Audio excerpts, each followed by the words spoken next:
Good morning, comrades. You are listening to WHIVLP New Orleans 102.3, and get more information about the show, goodmorningcomrade.com. Today on the program, we have a very special guest. We have the author of Ringmaster, Vince McMahon, and the Unmaking of America, Abraham Josephine Riesman. How are you doing today, Josie?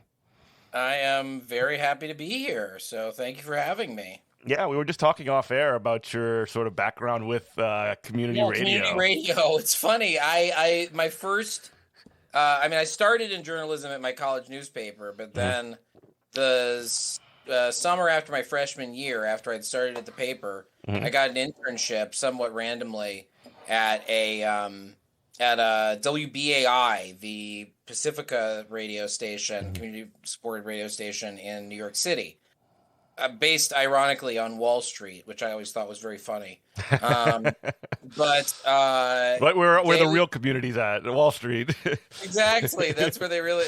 I don't know the story behind that. I'm sure some wealthy patron got them that space a million years ago and they've just been there. I don't even know if they're still there. But as of 2005, I would go down to Wall Street and be a nightly news reporter for the news program on the evenings. And... it was a fascinating experience. It's very funny. I've bounced around I no longer bounce around nearly as much, but I used to work for that kind of outlet. And then I would also write, my first gig out of college was at the New York Sun, which is a virulently right-wing editorial page that had a relatively neutral news operation around it. Now, of course, it's been reborn as this unholy behemoth, that says all kinds of horrible MAGA stuff. But I used to, back in the day when there were more media jobs, but still not as many as you'd like, I would sort of take what I could get. And that said, I was much more politically happy when I was working at BAI than I was at a few moments at the New York Sun. And I certainly lean more towards the community-supported radio station end of things these days. Yeah, and it really is great to be able to, honestly, I've done this show for, since 2019. Nobody's ever told me, what I need to say other than, regular copy, regular, community announcements or whatever, and, underwriting, and then it's just okay, just don't curse or break any of the rules, you know what I mean? It's a beautiful thing. BAI was a really proud institution. It's gone through a lot of hardship, but it's amazing that it's still around. I'm so in awe of its tenacity, and same with HIV. I'm sorry, yeah, HIV.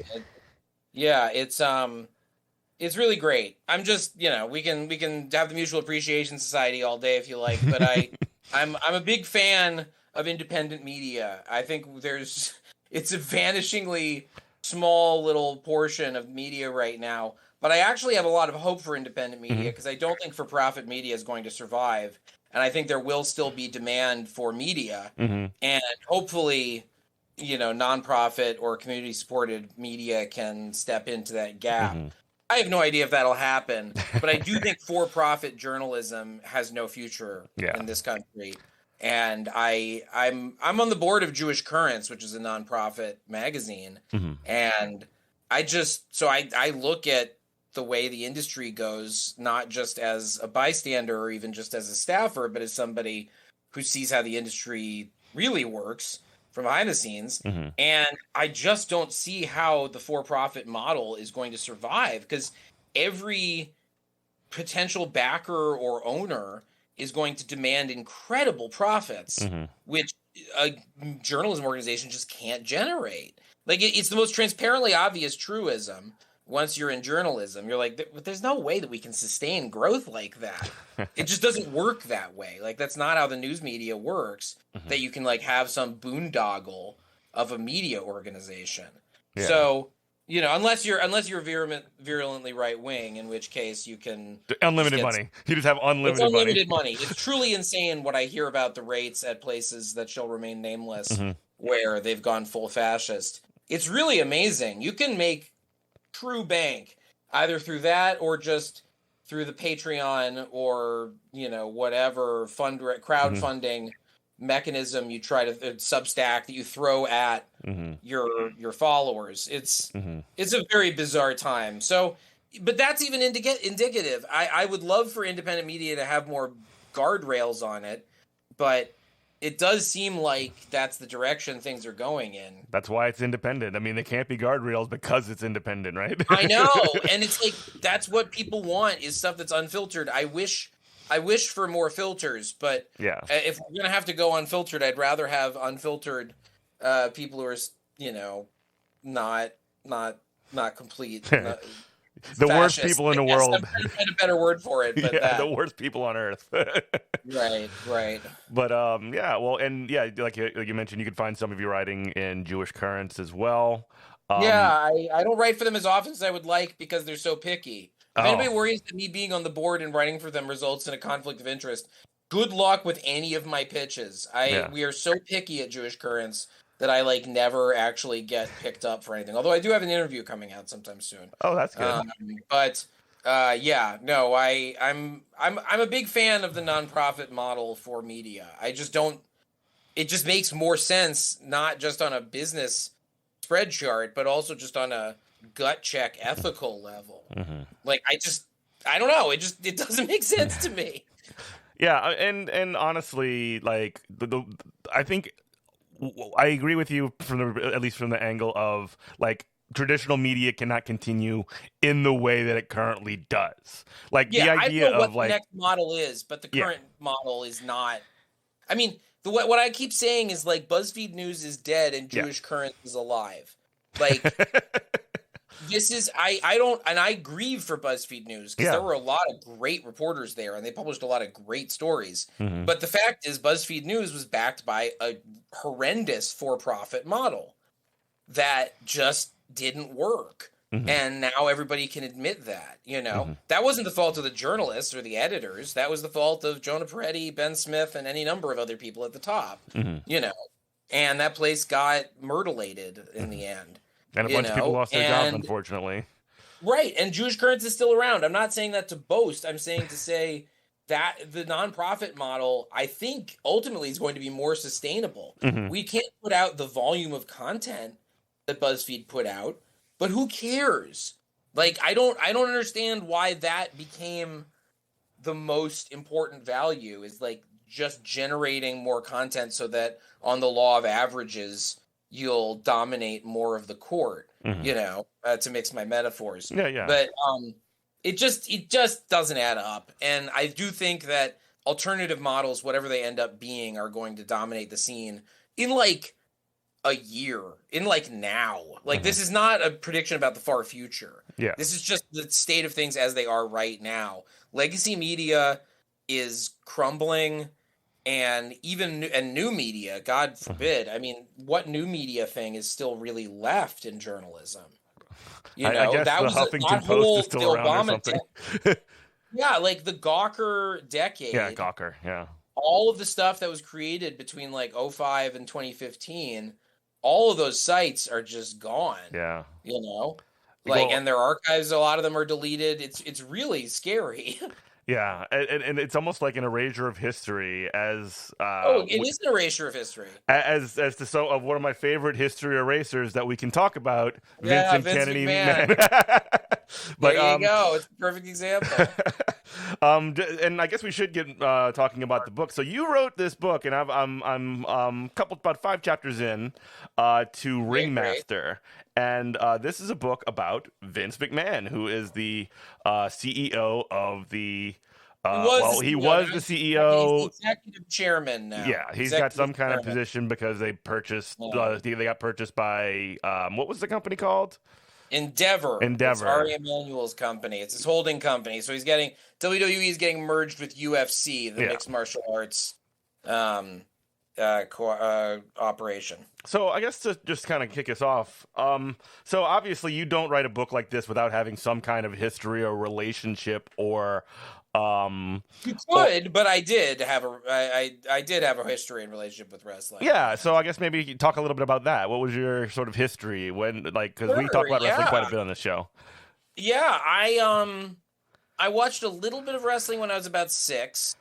I don't recall a ton of it, although I do remember seeing Hulk Hogan, who then would have been in the twilight days of his Hulkamania run in the 80s. And he ripped his shirt open. This was his big thing. He would have a t-shirt on and he would take his big old biceps and rip that shirt in half and The toss it aside. 24-inch pythons. 24-inch pythons, baby.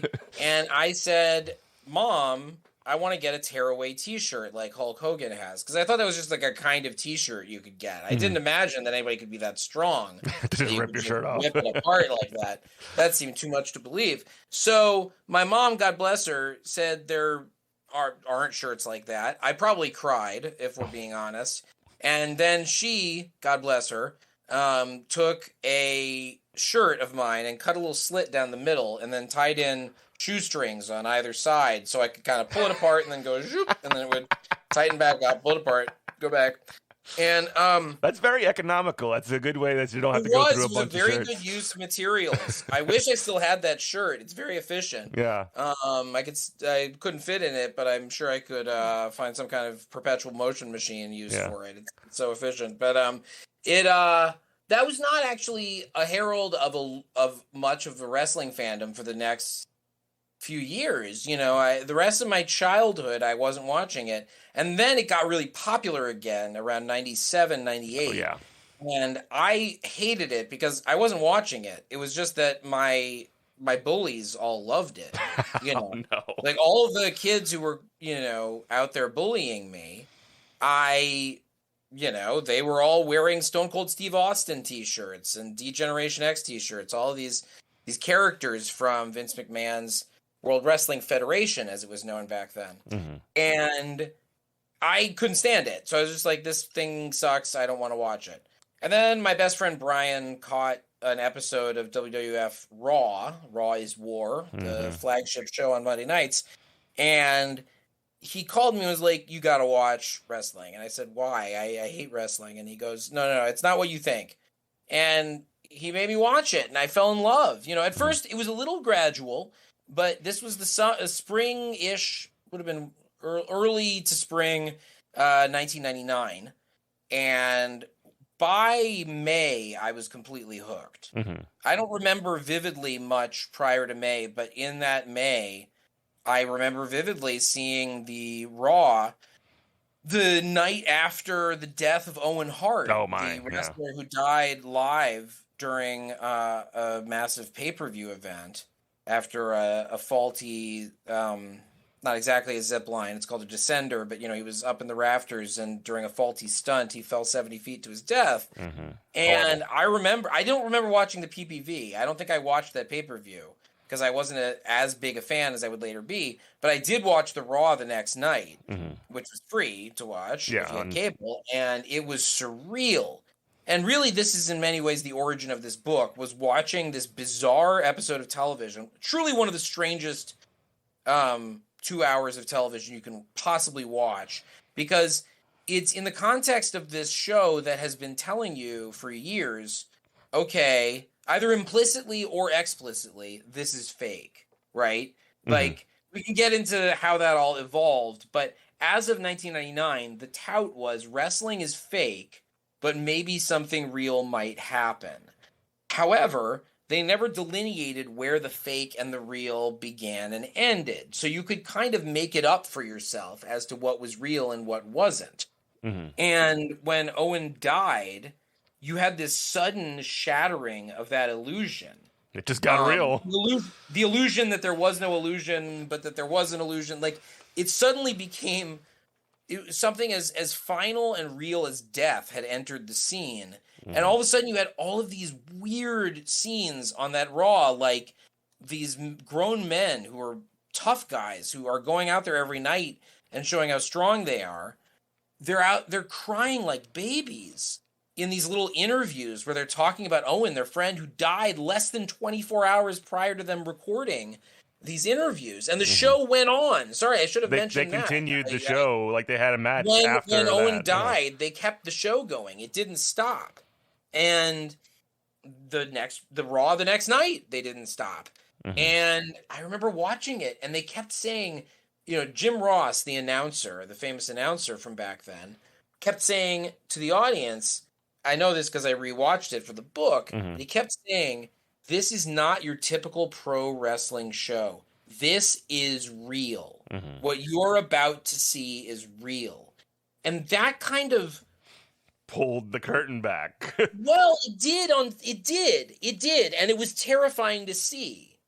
It was very frightening to see all of these strong men reduced to husks. And they seemed so upset, and I couldn't tell. Here's the thing. I don't remember how much I thought wrestling was real versus fake. I wish I'd kept a diary back then, but I have no memory of what I thought was real versus what I thought was fake about wrestling. Because I knew it was fake on some level, but I knew it was real on some level because real things were mentioned, real things would happen. Somebody gets hit on the head with a steel chair and it makes a big popping sound. That can only be so fake. That. I'm talking about like secret information. Like the thing that people forget about that period was what kept people coming back was not the violence, although I'm sure there were a lot of people who just watched it for the violence, or the sex appeal, although I'm sure there were people. It was primarily a matter of going, hey, you're not going to believe the crazy stuff we're about to do. And guess what? Some of it might even be real. And you would toss out stuff that wasn't even not about physicality real, but you'd have someone say, like, you'd have a wrestler come out and say, oh, my opponent tonight, his wife has an alcohol problem. And, like, you'd find out that, like, or you would have known rumors about that from the newsletters or from Usenet or whatever. Scott Hall, remember Scott Hall? They really walked the line with him in WCW when he had actual addiction problems, and they wrote that into the story. Oh, that happened a million times. I mean, that's the origin of Austin 316 was an angle with Jake the Snake Roberts, where Jake the Snake Roberts had Aurelian Smith Jr., his real name. He had legend. He had sort of gotten his alcohol and addiction problems under control, but not really. He was still pretty unstable, and Vince had him do this angle where he was like clean, a religious where he'd angle, gotten sober and found Jesus, and he really had to commit to that, and like did appearances where he would talk about how he had gotten sober and found Christ, and it was all made up. Like this is the kind of intrusion into the reality of these wrestlers' private lives that wrestling has started to have, that really began in the mid-90s and never let up. I mean, that's also the origin of this infamous / famous match that Vince had, a tag team match against Shawn Michaels and God. Where it was Vince and his son Shane fighting against Shawn Michaels, who had gotten clean and sober and found Jesus, as far as we know. And Vince wrote in a storyline where Vince's character, Mr. McMahon, got really upset that Shawn Michaels was claiming there was a deity higher than Mr. McMahon in the world. And so they had a match where it's really one of the funniest things you can imagine on some level is someone saying, oh, God's your friend. God's so great. Why don't we have a tag team match with God? See how great God is. And then, of course, the guy loses. Shawn Michaels loses. Right. Where's your God? I beat God. I beat God. Vince McMahon just like shouting that in the ring. Vince McMahon wrote a storyline in which he beat God. You can't make that up, folks. Let me pause real quick for station ID. You're listening to WHIV LP New Orleans 102.3. This is Good Morning Comrade. We have Abraham Josephine Riesman on the show. She is the author of Ringmaster, Vince McMahon, and the Unmaking of America. And so on that point, sort of like one of the things that like there's also a certain level of catharsis that there's tension and catharsis that always goes along with wrestling. So like, Vince McMahon, for example, firing Stone Cold Steve Austin, and then the response is that Stone Cold beats up Vince McMahon or makes him pee his pants because he's got a fake gun to his head or something like that, or all kinds of crazy stuff. Well, that was the thing, was back then the philosophy was what the writer Vince Russo was later credited with inventing, this idea of crash TV. Crash TV. Sorry, I stumbled over my words there. Crash TV being, you put something on screen that's so ludicrous that the person will stop flipping channels. Yeah. It doesn't matter whether it's funny or shocking or sexual, just something that will get someone to stop flipping channels. Outrageous. Just do something outrageous. Something outrageous that's visually outrageous, auditorially outrageous. It needs to have just a pure punch in the gut quality. Mm-hmm. And wrestling doesn't do that as much anymore, but there was this period where wrestling was peerless at offending while bringing people in, you know? There was nothing more offensive than it outdid Jerry Springer, you know, Oliver Sholem, R.I.P. In its ridiculousness and its addiction to spectacle. But that was what worked until it didn't, you know. After a while, you can only play that card so many times before people stop taking you seriously. That's always the danger of this approach to reality, where you're being so meta that you run out of runway. You know, you can't actually sustain a storytelling apparatus for that long if you're being that removed from the earnestness that was the original heart of the art form. You know, like it used to be, you committed to the lie so much that the lie became real. But that was the point. It was dedication to that lie. Whether you were a wrestler producing the lie or an audience member consuming the lie, you really committed to that lie. And now nobody knows what lie to commit to. Because some of it's supposed to be true, some of it's supposed to be not. Even the stuff that's supposed to be not true, you're then given... When I say that something's supposed to be true, I should say, I'm not just talking about wrestling. WWE is a multimedia empire. I'm talking about their, like, quote-unquote documentaries and their reality shows and the tweets of their wrestlers, which are tightly controlled. You know, all of these other streams of media are just as important as the core wrestling product. Because when you watch the core wrestling product, you need to have all of that lore, all of that background to actually appreciate what you're watching. So it's not unlike comic books or Marvel movies in that way, where it really says you need to consume more media if you're going to understand any one piece of media. Yeah. So I do want to sort of circle in and drill down on Vince, the figure. So you do actually fairly comprehensive biography of like a lot of his childhood, and you've done various interviews, and you know, when he comes through to me as almost like a modern day, just like Lyle Landley, essentially, from The Simpsons, where he just kind of like wants to sell the monorail and like move on to the next town, or P.T. Barnum, even like he's actually like running the circus. And I mean, Barnum is a decent comparison. You know, going back to Vince's earliest days in wrestling, which were in high school, if you can believe it, even though he's never talked about that publicly.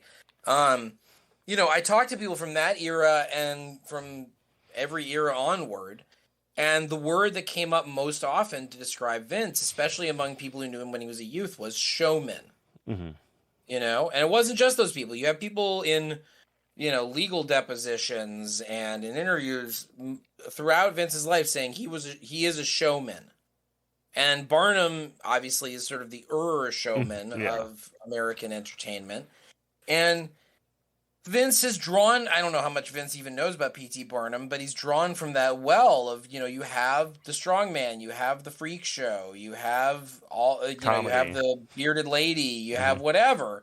And that is how you actually get butts in seats, is by playing to people's libidinal urges. You know, wrestling and pornography are always at the forefront of any technological change.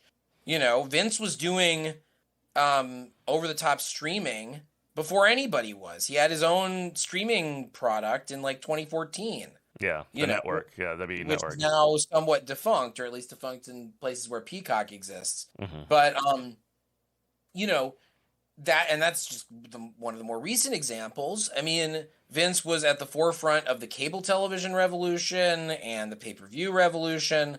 Not always the first mover, but the one who managed to make it work for himself before anybody else. And that's the thing about wrestling, is like, similarly to pornography, because it plays to the basest urges and doesn't have a whole lot of rules about propriety, it can get away with trying things. You know, it can get away with saying, well, is this a new way for us to get people angry? Is this a new way for us to get people horned up? You know, you can, if you find a new path for pressing people's brain buttons, then you take it. Yeah. And Vince was also the guy that was able to take wrestling, at least like from a it was regional, sort of a consortium. It was there was a cartel Yeah. of regional promotions. It was a very regional the NWA. industry as of when Vince entered it in the 1970s. And then when he took it over, he bought his father's company, which was a Northeastern wrestling promotion of considerable size. He finishes buying it from his dad in 1983, and subsequently just goes on an immediate warpath and just demolishes the territories. It's really as simple as that. Like, he decided he was going. I mean, there were a lot of contingencies that could have led to his defeat, but as things turned out, they all worked out in his favor. In his favor, and he ended up becoming, you know, after, let's see, there's about 10 years in by 2003. By 1993, there's only one major competitor left. WCW. Ted Turner's World Championship Wrestling. And then within 20 years, by 2003, there's no competitors left. From 2001 until 2019, Vince was unopposed in the wrestling space in terms of major promotions. There was nobody that posed a significant threat in the United States and Canada. In the United States and Canada. Elsewhere, they're their own industries. But, you know, France, Mexico, Japan, these are all places that have their own industries. But, like, in the U.S. and Canada, which is an enormous market, he was the only game in town, really. I mean, there were indie promotions and smaller things, but nothing that was actually a threat. He managed to achieve the businessman's dream of essentially becoming a monopoly. It didn't last forever. He now has, you know, competition in the form of AEW, although that's, I think, overblown in terms of the threat it poses, because they're just not aiming as high as Vince currently is, you know. And they're not like it's concerned with connecting with like popular culture. Like they just had this week a match where Bad Bunny. AEW is happy to create a good wrestling product, but they're not a transmedia empire. You know, which is what WWE has been for a long time.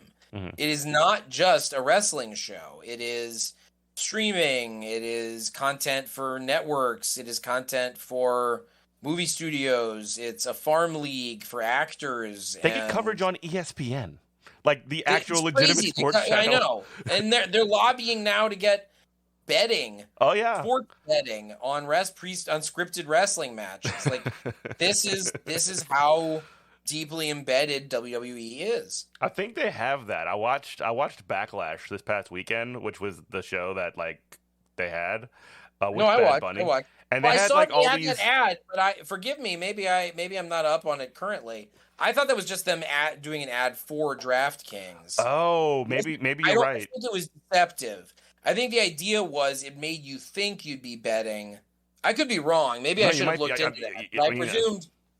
Your guess is as good as mine, but the sort of like message that was sent was you can go on DraftKings right now. The message they were trying to send was, wouldn't it be cool to bet on this wrestling match? Oh, okay. I got it.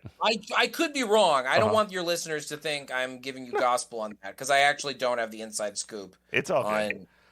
But they definitely at least want that to be the case. They want that to open up. They want that to be the case, and they have lucrative partnerships with DraftKings. But like, it's crazy. I mean, it's crazy on the face of it. Yeah, but that's how you advance in a business setting where shame is not something that is really operative, which is what Vince does. Right. Let me pause real quick for station ID. You are listening to WHIV LP New Orleans 102.3. We have Josie Reisman on the show. She is the author of Ringmaster, Vince McMahon, and the Unmaking of America. We were just talking a little bit about how Vince was able to sort of take wrestling from sort of a regional entity into more of a national and international entity to a certain extent, into an empire. And he did this while you mentioned being an extreme showman and also having a particularly bad record when it comes to labor relations.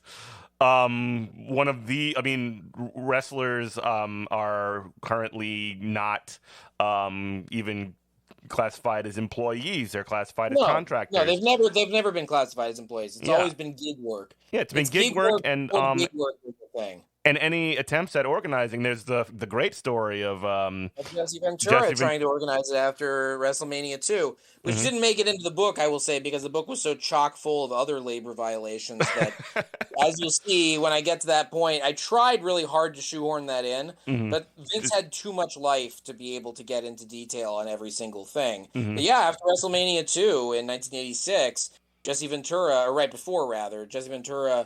made an effort to try to unionize the locker room, and somebody snitched him out. Now, the rumor is that it was Hulk Hogan. Who knows? I believe it. Yeah, wrestling is all about belief. So if you choose to believe that, go ahead. But yeah, no, Vince does not like unions. Vince's father didn't like unions.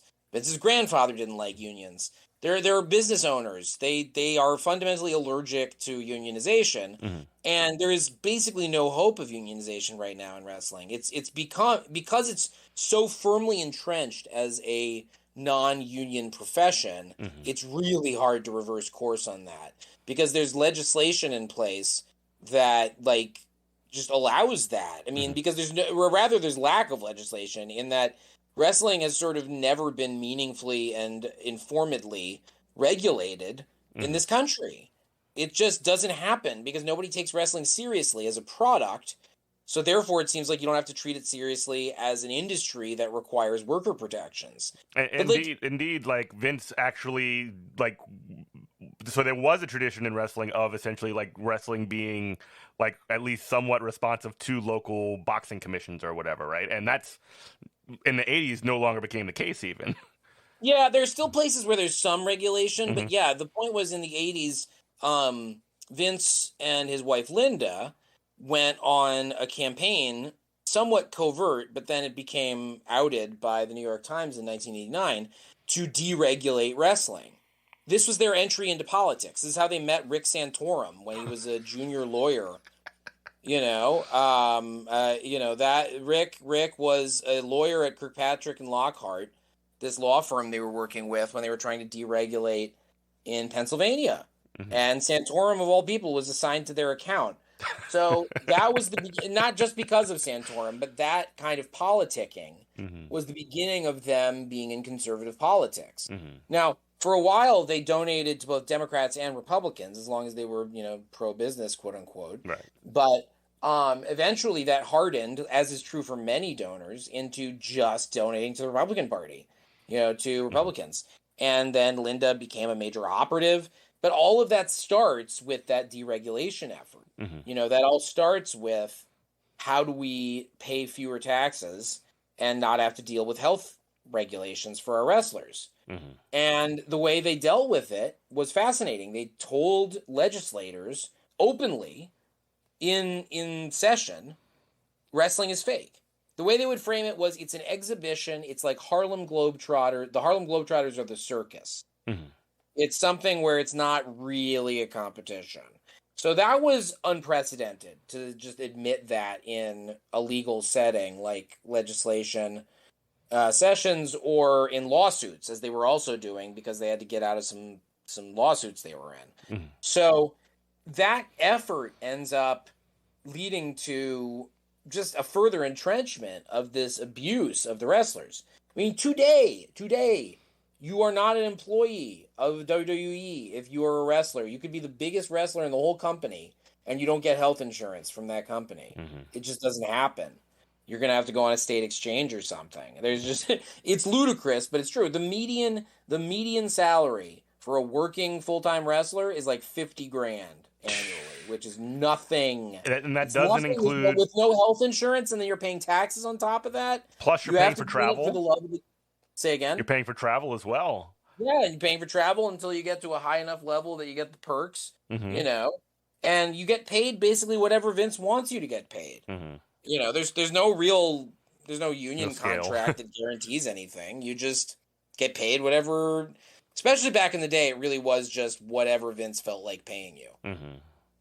And I mean, if I remember, there was a really dark time in like the around 2002 through 2005, where it felt like almost every week you see this wrestler died at 40 something years old. I Oh remember yeah, in 2000, it was 2005 or 2006. I remember when Eddie Guerrero just like 04. died Was at. that 04 or 5? All of a sudden, I'm drawing a blank. But I yes, think it yeah, was it was around. it was after Hurricane Katrina because we had evacuated and we were in That's Florida when I 05, got the yeah. message.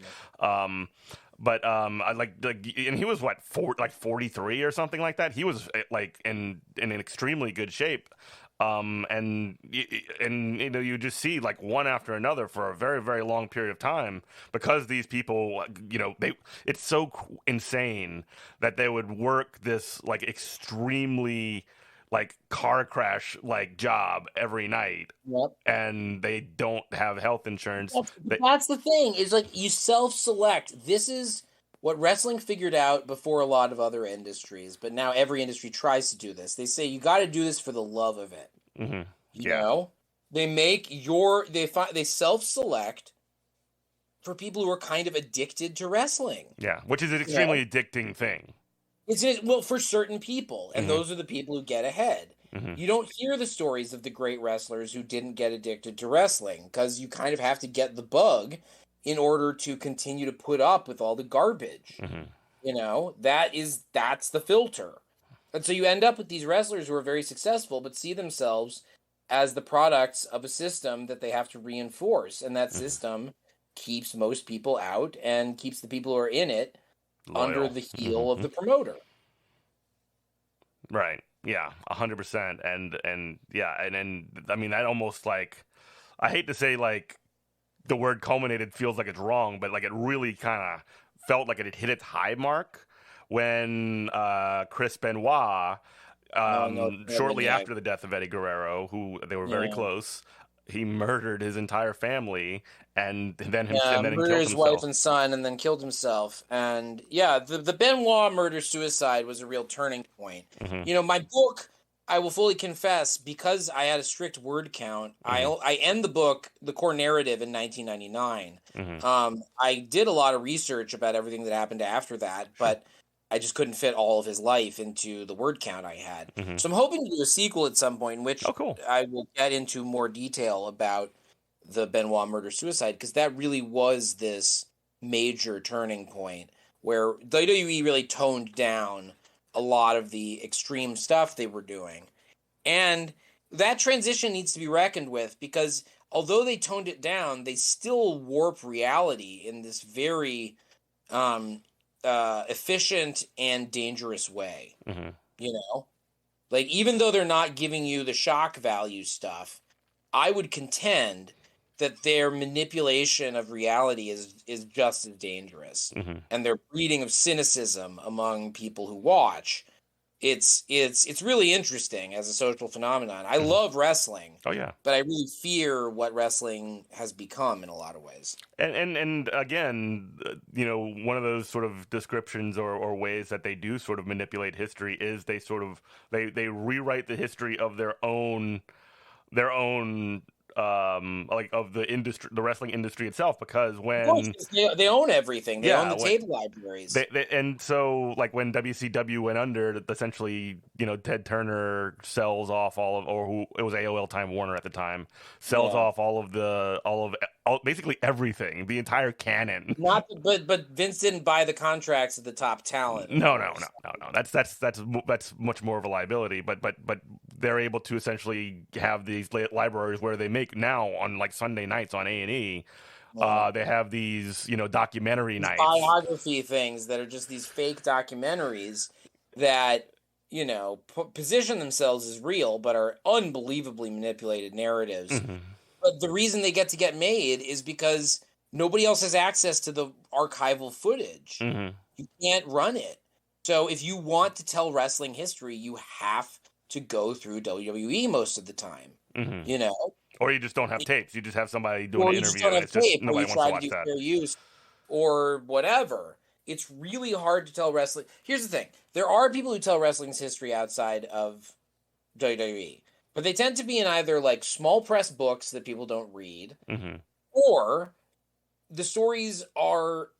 I would contend that a lot of the stuff you hear in some of the sort of exposés that make it to the mainstream is stuff that WWE is not necessarily planting. I don't think it's them planting, but I think if they wanted to stop certain people from telling certain stories, they could pretty easily. Yeah. They know it's to their advantage that Vince has a reputation as a shady badass. Mm-hmm. You know, that's actually something that's very good for WWE. Mm-hmm. So when you tell this is kind of the double-edged sword of my book was like on one hand, I'm trying to talk about and expose lots of abuse and alleged crimes and so on and so forth. But on the other hand, the book perhaps on some level is just, might bolster the legend if you Yeah. read it wrong. This was really dangerous. While I was writing, I was like, I have to write this very carefully so that I'm not just so that I'm not alienating people. I need people to be drawn into this. And I don't know. It's a very upsetting story. Uh-huh. And I tried to approach it with dignity, I guess. Yeah. I mean, I think you accomplished that. But at least in what I've gotten through so far. But I do think that like to that point, like this is a story. Like these are stories that do need to be like broadly told, just so that there is more of an understanding of what goes on in this world. Because there was, I mean, again, just much similar to actually it was even more bizarre, perhaps, than the Owen Hart Raw is War, the one after the Benoit murder-suicide, where that was one of the most horrifying things of all time, because the news had not even been released that it was a murder-suicide. It was just that they were dead. Tribute to Benoit, where Vince McMahon came back because he had been he was storyline dead. Yeah, he was storyline dead. He was dead. And he comes back to say there's a tribute to Benoit, and then comes back the next week to say we will never speak of Chris Benoit again. Right. And to this day, if you go on WWE Network, which you can't get in the U.S. anymore, but around the world, if you go on their streaming platform, Benoit's name does not appear once. Mm-hmm. There will be clips of his matches, and they will be listed with most matches are listed as such and such versus such and such. But those matches are just listed as the opponent in a singles match or the opponent in a championship match. It never mentions that Benoit is in it. He's been erased. That's the point. It's like they get to whitewash that history. They get to, because who's going to stop them? They own all the libraries. Mm-hmm. Yeah. But that's how power works. Yes, right. It's a perfect example. It's one of the simplest equations. Orwell identified it in 1984, which, is he who controls the past controls the future, and who controls the present controls the past. Mm-hmm. It's as simple as that. And Vince, even if he hasn't read Orwell, has certainly lived up to that dream when it comes to wrestling. And he definitely understands power. He definitely understands power. Mm-hmm. That's one thing that Vince has a deep and intimate understanding of. Yeah, I mean, from you wrote in the story about as Vince is going national with the WWE, he's also covering up for the murder of what was it, Superfly Jimmy Snuka's. Yeah, well, allegedly Vince helped cover up the murder of Nancy Argentino, who was the girlfriend of Jimmy Superfly Snuka. A top star in the WWF as of 1983, 82-83. Yeah. And, while Vince was in the process of making these balloon payments to his father so he could buy the company, he was allegedly, I shouldn't even say allegedly. There's parts of it. I don't know, legally it's a murky situation, but there are parts of that story that are very transparently Vince not wanting Jimmy Snuka to have to face any consequences. that's just how the story worked. And I doubt Vince would even really deny that. Right. He wanted to make sure that his prize chicken was still available to go to market, Yeah. and that's just, that's just one story at the beginning of his time in charge. And then there was also the steroid scandal of the mid 90s. He went to trial with the federal government over steroid distribution. Yeah. There was a pedophilia ring at WWF that's right. that allegedly covered up. There was endless sexual assaults over the years. Sexual assault accusations. You could just keep going and going. Mm-hmm. And that's it really is wild, just sort of like how much there is, just, and you don't even have to dig very deep, just how much there is when it comes to like just the stuff that was just on the road, and the WWF truck drives through it. You know what I mean? I know, that's the thing. I didn't have to. A lot of it's low hanging fruit. Yeah. And then I continued to pick after that, though, and found. I mean, for me, the most shocking thing was not any of the shocking crime allegations. It was quite the inverse, learning that he was actually kind of a nice kid when he was growing up. Okay. Because that, of course, piqued my interest as to, like, so how did he end up being the person accused of all of these things? And, you can't come up with a perfect answer to a question like that, but I think a huge factor was his father. He once he met his father, got into wrestling. He was not into wrestling prior to that. Mm-hmm. And his father was this Northeastern wrestling promoter. He's growing up poor in North Carolina because his father abandoned him when he was 12, before he was born, and then he didn't meet him until he was 12. Yeah. And that left a huge impression. He was raised in this abusive household, and then meets his father and decides that wrestling is going to be his destiny. And his father really was very resistant to Vince. This is something that I also uncovered. No one really knew anything about Vince Sr. and his relationship with Vince, or his other family that had never really been reported on. He adopted this other family basically after he'd abandoned his biological family, and there had been some reporting here and there, but it hadn't really been synthesized about Vince McMahon's business practices. I have Vince McMahon Sr. His dad, Vincent James McMahon. His business practices were pretty ruthless. I mean, there's an FBI memo to J. Edgar Hoover about him tampering with a witness during a federal investigation in the 50s. He told this wrestler, Dr. Jerry Graham, who happened to be Vince's favorite wrestler by coincidence, if you know where your bread is buttered, if you do this, referring to testifying in a certain way in this investigation, you're hanging yourself. Self-preservation, F it. Now, I can't say the actual word on radio, but it's really amazing. J. Edgar Hoover, of course, being the competent civil servant that he was, never followed up on that memo, apparently. Nothing actually happened with it. But the point is, we have that document, and it all adds up to a picture of a guy who, there's a lot of other stories too, but it adds up to a picture of a father who was really presenting this very iron-fisted personal and business model to his son. Yeah. The son ate it all up. Vince Jr. really, really learned those lessons. Yeah, and perfected it in a lot of ways, honestly. I say that Mr. McMahon, his character, is less Vince McMahon than it is Vince McMahon Sr. I think it's more Vincent James McMahon than it is Vincent Kennedy McMahon, at least in the way it formed in Vince's head. Because Vince will always say, in the rivalry between Mr. McMahon and Stone Cold Steve Austin, he was Steve Austin. He will always say, when we were conceiving that story, I was Steve Austin. That was who the character was based on. And Mr. McMahon was based on every rich person I knew growing up who lorded it over people that they had money. Now, Vince didn't know that many people with money growing up.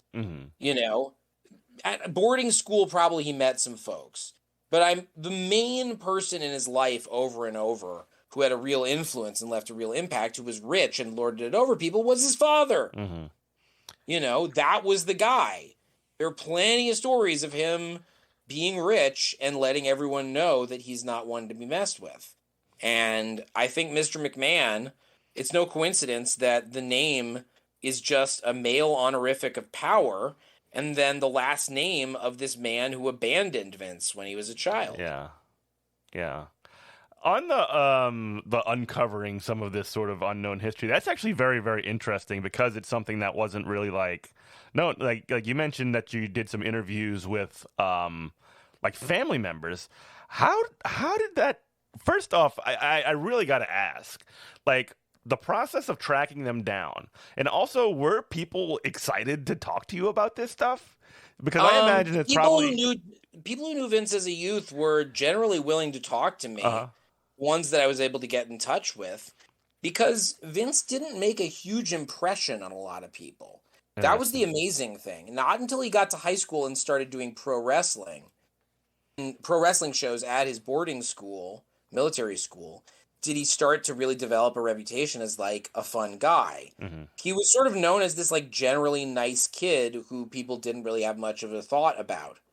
And then he really finds himself and it all changes, you know? Mm-hmm. That's I mean, yeah, that is sort of like what clicked there. It's and it might just be the meeting the father at 12 years old or whatever you said. Right. When he was 12, he starts watching wrestling through his father. Mm-hmm. And at some point, he just decided he was going to be this, like I said, showman. Mm-hmm. And, you know, that his product was going to be entertainment. And he really threw himself into it. I mean, I really was astounded to learn about these pro wrestling shows he would do at his gym in high school. You know, when he was Ape Man McMahon. You know, but the point is, he never talks about this. He never talks about this, and I'll tell you why. Because the self mythologizing about Vince McMahon is that he was a juvenile delinquent. Mm-hmm. He was not the kind of kid who would get permission from the administration to do a fake wrestling show. The image that he projects about his youth is, I was a rough and tumble kid who was constantly getting into fights and causing trouble. And he tells stories about that when it has to do with military school. But from everything I could find, at military school, all he was doing was mostly going to class and then doing these pro wrestling shows and doing sports, which he wasn't very good at. So he basically did some of the same rewriting of history on himself, essentially. Absolutely. Oh, absolutely. Mm-hmm. That's essential for anybody who's trying to create a business. Yeah. As we sort of start to wind down, I did want to ask one more thing, and just sort of like in the sort of like later trajectory that was sort of interesting. We have about 10 minutes left. Just sort of like how he presented himself on television for like many years as a commentator, and then also all of a sudden, in what it was like 1996, he's all of a sudden an on-screen. Have these little blurt outs. Mm-hmm. I mean, that was actually very interesting. People had forgotten in the popular mythology that Vince was outed as the owner in 1996. Yeah. Everyone thinks it happened with the Montreal Screwjob more than a year later, but it had started prior to that. It would just happen in these weird dribs and drabs where you as the audience had no idea what was going on, really. Because, he had presented himself as an announcer guy. Just the announcer, no matter how absurd that was, in the context of the WWF, he was just an announcer. And then it seemed advantageous to try and mess with the fourth wall and admit that Vince was what he was. And so they did. And if that's something that can goose people, they'll do it. Yeah. So they broke the seal in 96, but it doesn't really kick into high gear until the so-called Montreal Screwjob, if you'll forgive the term art. In 1987, when famous wrestler Bret Hart had the script flipped on him by Vince, in a deeply humiliating moment. Yeah. After that, then they really doubled down on Vince being a character. And what was interesting was prior to that, they'd been experimenting with Vince being a good guy. And then they really commit to him being what the public perceives as a big parody of himself, but which, like I said, I would contend is in many ways a parody of his father. Yeah, and then you also kind of get the sort of like fantasy, I guess you could say, of like the Stone Cold Steve Austin, and then like everybody else later down the line of being like, I'm the top good guy and I'm gonna beat up my boss. You know, like who doesn't want to do that? And the thing is, the audience ate it up because it was like, well, he really is beating up his boss. Like because on some level, sure, you know, it's fake, but also this boss is really putting his life on the line. I mean, there were some really dangerous matches that Vince McMahon has had where he really was risking life and limb. And he was like a bodybuilding freak, and like he was also implicated in the steroid stuff. For years, he was a bodybuilding freak who didn't actually show off his muscles on television. But then all of a sudden, when he shows up for a wrestling match, he's like just this jacked monster. Fascinating. You watch that episode when he first takes off his top, and you can see how jacked he is. Yeah. Jerry the King Lawler like squealing. Jerry the King Lawler just like sounding almost homoerotic about him. He's like, he's jacked. Look at him. He's amazing. Unforgettable. It's truly unforgettable. Another. I wish I'd been watching wrestling when that first happened. I was not yet a watcher, but rewatching it, watching old VHS rips of the live broadcasts, you get a sense of how momentous and strange it was. Yeah. So, and I guess as we wind down, you know, there was the recent sort of like deposing of Vince McMahon, and then of course he came back into the structure through this like wild deal that took place and all these other things. You really kind of get the sense that he's the kind of guy that will just be in power until he dies. He cannot be away from it. I can't imagine him letting go of power at any point. If he hasn't by now, he's not going to willingly. Yeah. Much like Dianne Feinstein, he will just ride it until the end. He'll ride until the end, and Ari Emanuel has a hell of a time ahead of him trying to be Vince McMahon's boss. Yeah, Vince McMahon does not historically have bosses. His dad was his boss, and that was about as much as it gets. Yeah. You know, as far as it went. Yeah. All right. Well, where can we find more information about your book? Is there anything else you wanted to say? Yeah, please. If you want to find out more about the book and the zine that spun out of it, you can go to ringmasterthebook.com or you can go to abrahamriesman.com. Riesman. There's a zine? Yeah, there's a zine. We got a zine. It's called Greater Power, a Vince McMahon zine. You can order it. If you go to ringmasterthebook.com, you can find a link to Secret Headquarters, the comic book shop that's selling it online. Oh, no way. That's pretty cool. I might have to look into that. It's got great stuff. Box Brown, the comics artist, illustrated a section of my book. Nate Powell, Leela Corman, a lot of really great artists and writers contributed stuff to it. So, yeah, check it out. Yeah, that's awesome. Yeah, everybody should go check that out. Well, thank you so much, Josie. I appreciate you coming on the show, and really nice talking with you. I'm, proud owner of a signed copy by you, which was really nice of you. Great. But thank you so much for listening, everybody. Thanks for joining me, Josie, and everybody have a wonderful night. We love you. Bye-bye.